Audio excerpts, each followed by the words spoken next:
বিদেশিরা যখন বাংলাদেশে সবার আগে আসবে তখন দেখবে যে এয়ারপোর্টের অবস্থা কি। এয়ারপোর্টে এসে যদি দেখে টার্মিনালে মানুষ এভাবে শুয়ে বসে আছে, তাহলে মানুষ কি ভাববে বাংলাদেশ সম্পর্কে, এটা বলেন।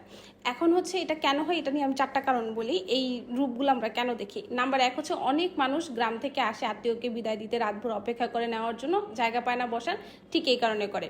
নাম্বার 2, ভেতরে ঢোকার অনুমতি না থাকার কারণে পার্কিংয়ে বা ফুটপাতে শুয়ে বসে থাকতে হয়। নাম্বার 3, বিমানবন্দরে আশেপাশে পাবলিক রেস্ট এরিয়া বা অপেক্ষা করার ব্যবস্থা খুবই কম। এবং 4 নাম্বার হচ্ছে অনেক সময় নিরাপত্তা কর্মীরাও মানবিক দিকটা বুঝে চোখ বুঝে সহ্য করে।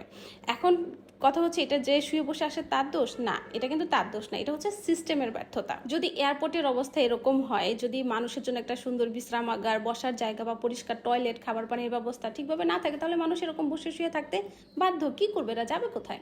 এখন এটা নিয়ে কি ভাবা উচিত? আমার মনে হয় সিরিয়াসভাবে 3টা দিক ভাবা উচিত। সেটা হচ্ছে এটা আমাদের দেশের ইমেজ নষ্ট করে, এটা সরকারের বোঝা উচিত। মানবিক দিক থেকেও খুব লজ্জাজনক। 3 নাম্বার যেটা করা উচিত, প্রশাসনের উচিত যাত্রী যারা আছে বা যারা এখানে লোকজন যায় তাদের জন্য সাশ্রয়ী একটা ওয়েটিং জোন বানানো, যেখানে বিশ্রাম করতে পারবে, বা ফ্যামিলি রেস্ট এরিয়া বানানো, যারা সবাই বসে একটু খাবার দাবার খাইতে পারবে, বসতে পারবে। এটা করা উচিত। আপনার কি মতামত কমেন্টে জানাবেন। আল্লাহ হাফেজ।